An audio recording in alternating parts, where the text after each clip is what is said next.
datang di Universe. Selamat datang di Beauty Talk. Hari ini kita akan membahas tentang pengertian dari kosmetik, kosmedik, jenis kulit, permasalahan kulit, juga step beauty. Kita akan mulai dari pengertian kosmetik. Kosmetik adalah hal yang sudah tidak asing lagi bagi kaum wanita maupun kaum pria, di mana kosmetik sudah menjadi kebutuhan utama bagi seseorang untuk mendapatkan cantik juga tampan sesuai dengan dambaannya. Namun, tidak sedikit orang yang berharap kosmetik untuk dapat menyelesaikan semua masalah yang ada pada dirinya. Karena sebenarnya kosmetik juga memiliki batasan-batasan dan memiliki aturan yang harus dimengerti agar kita dapat bijak dalam memilih produk yang sesuai dengan kebutuhan kita. Namun tidak sedikit juga orang yang masih menggunakan produk-produk kosmetik yang mengandung bahan-bahan berbahaya seperti merkuri, hidrokinon, tretinoin, juga produk-produk berbahaya lainnya yang akan mengakibatkan penggunaan kosmetika ini tidak memenuhi syarat dan dapat menimbulkan bahaya seperti yang ada pada VT di belakang kita ini. Nah, jadi teman-teman harus paham dulu bahwasanya kosmetik itu juga harus bijak kita dalam memilihnya. Jadi tidak langsung kita karena ini memutihkan langsung kita pakai, karena memutihkan langsung pakai. Tapi kita harus tahu juga kandungan yang ada pada kosmetik itu sendiri. Nah, sebelum kita bahas lebih lanjut, kita pelajari dulu tentang definisinya menurut kaidah BPOM. Nah, kalau dari segi definisi, kosmetik adalah sediaan produk untuk merawat atau menjaga kulit yang sehat. Jadi kondisi kulit teman-teman tuh harus dipastikan dalam kondisi yang baik atau yang sehat. Jadi hanya di topikal di permukaan luar kulit, tidak secara oral maupun tidak secara injection. Jadi pastikan teman-teman menggunakan kosmetik itu hanya dioleskan di permukaan kulit saja. Tapi kalau teman-teman kulitnya sedang bermasalah, teman-teman gunakan kosmedik atau kosmetik yang mengandung obat yang di dalamnya terdapat bahan aktif tertentu untuk menyembuhkan atau mengobati jerawat, mengobati gatal, atau mengobati peradangan. Jadi kalau teman-teman ingin menggunakan kosmetik, pastikan kulit teman-teman sehat. Tapi kalau teman-teman masih ada masalah kulit, teman-teman selesaikan dengan produk yang mengandung obat, kosmetik medicine, jadi kosmedik namanya. Kemudian setelah kita bahas definisinya, kita harus juga paham tentang jenis-jenis kulit. Karena jenis kulit ini kan sebenarnya setiap orang berbeda-beda. Juga jenis kulit ini menentukan bagaimana penetrasi pada kulit teman-teman semuanya. Kita bahas mulai dari yang pertama. Ada kulit berminyak, di mana kelenjar minyak ini lebih aktif memproduksi. Sehingga kalau dari segi kelembapan memang jauh lebih lembab daripada kulit yang kering.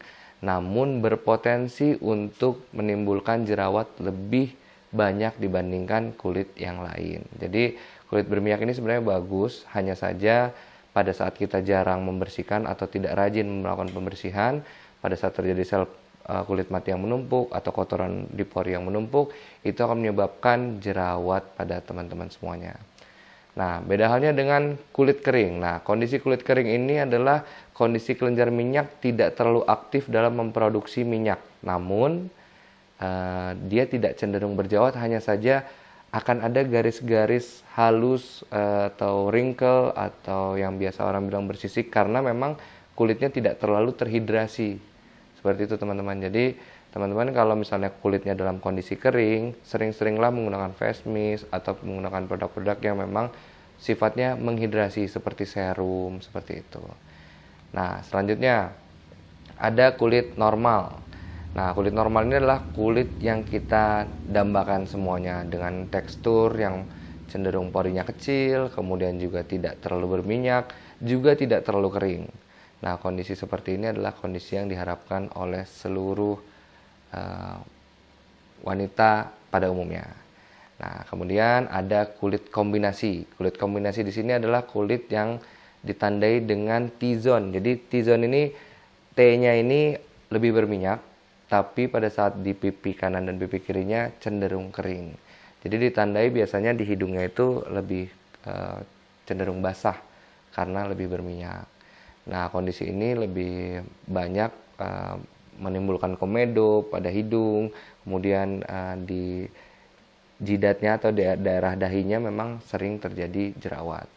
Begitu teman-teman. Jadi setelah kita bahas tentang kulit, kita juga harus tahu masalah-masalah apa aja yang sering terjadi pada kulit. Masalah yang paling sering kita temui adalah masalah jerawat, di mana jerawat ini terjadi pada saat kita lupa atau tidak sering melakukan perawatan wajah, sehingga terjadilah penumpukan sel kulit mati yang akhirnya menyebabkan minyak yang keluar secara alami pada kulit kita itu terjadi penyumbatan. Nah, penyumbatan itu terjadi, kemudian terjadi radang. Nah, bakteri banyak masuk, bakteri bermultiplikasi, jadilah inflamasi. Nah, seperti itu. Jerawat itu kalau misalnya dibersihkan memang harus sampai pada darah yang terakhirnya. Kalau misalnya enggak, nanti kita pecahkan di bagian tempat jerawat itu, nanti pecah lagi di bagian yang lainnya juga tumbuh lagi. Kemudian ada kulit kusam. Kulit kusam ini adalah kecenderungan orang yang memang gaya hidupnya atau pola hidupnya memang kurang baik, di mana kondisi stres, sering begadang, atau sering melewatkan jam tidur yang baik, juga sering terpapar matahari. Makanya kalau orang-orang dengan kulit yang kusam ini dianjurkan atau disarankan untuk memperbaiki jam tidur, mengkonsumsi makanan yang lebih sehat, dan istirahat yang cukup. Banyakkan minum air putih juga baik untuk kulit-kulit yang kusam seperti ini. Pori besar. Nah, pori besar di sini biasa dikaitkan dengan faktor internal atau seperti genetik, usia, karena perubahan hormon. Namun faktor eksternal juga sangat mempengaruhi pada kulit teman-teman yang menjadi besar porinya. Itu karena juga teman-teman jarang melakukan exfoliating. Jadi pori-porinya tersumbat cukup lama sehingga pada saat nanti dibersihkan pori-porinya dalam tekstur yang lebih besar. Kemudian juga sering terpapar radikal bebas atau terpapar matahari. Itu juga akan membuat kulit teman-teman porinya menjadi besar. Juga pada saat melakukan exfoliating atau sedang melakukan pembersihan wajah, itu diharapkan tidak menggosok terlalu keras pada permukaan wajah. Nah, kemudian ada masalah juga yang berat biasanya nih, yang kecenderungannya timbul di usia-usia yang lebih lanjut, di mana ada flek hitam. Nah, flek hitam ini biasanya ditandai dengan adanya bercak-bercak hitam pada permukaan wajah.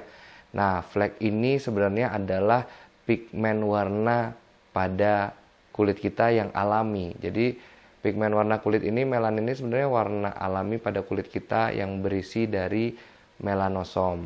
Masalah kulit ini sering ditandai dengan adanya paparan sinar matahari atau ultraviolet yang akan mengaktifkan melanosit untuk mengeluarkan melaninnya sebagai perlindungan kulit secara alami.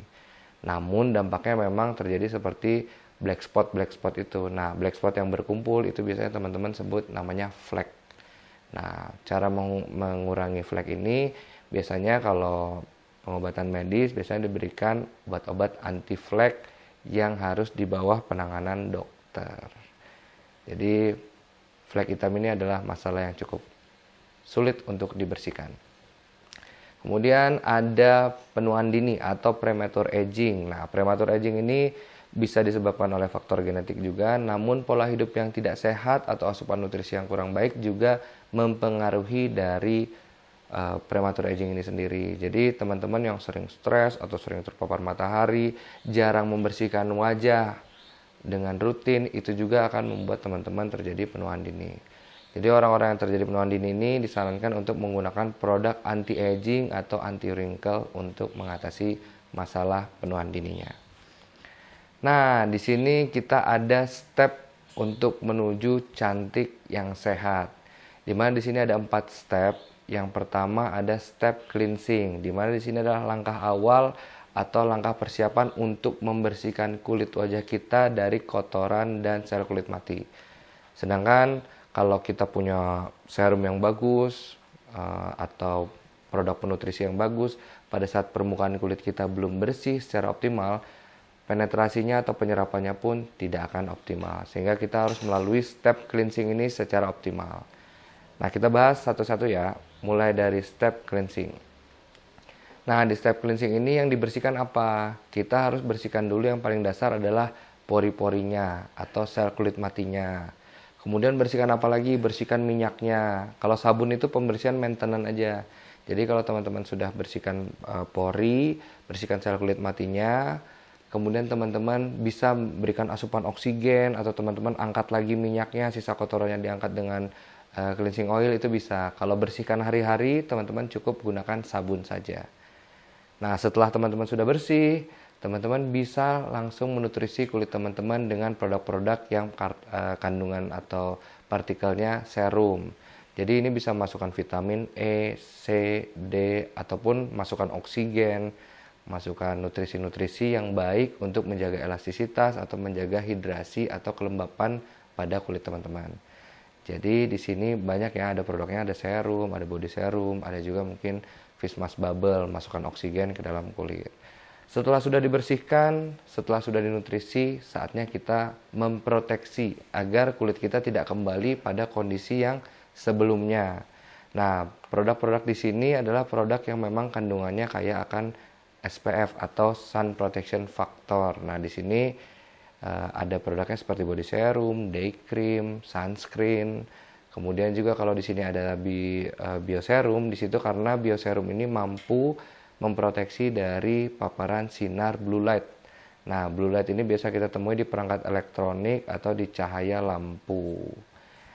Nah, setelah kita sudah bersihkan, kita sudah nutrisi, kita sudah proteksi, saatnya kita masuk ke step fokus.